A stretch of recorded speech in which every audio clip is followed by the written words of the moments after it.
Hello guys, welcome to this short tutorial on HTML. This video I'm going to be showing you how to get a URL of a document or an image or a picture, any of them.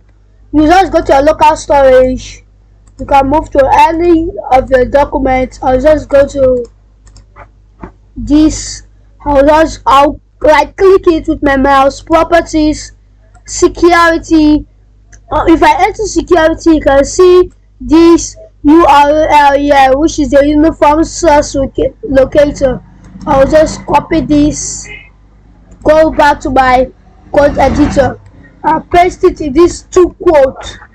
Okay, you can see this is how to just, let me say, add URL to a page. If I open it with Google Chrome, you see how what I'm talking about, how to add URL to a web page.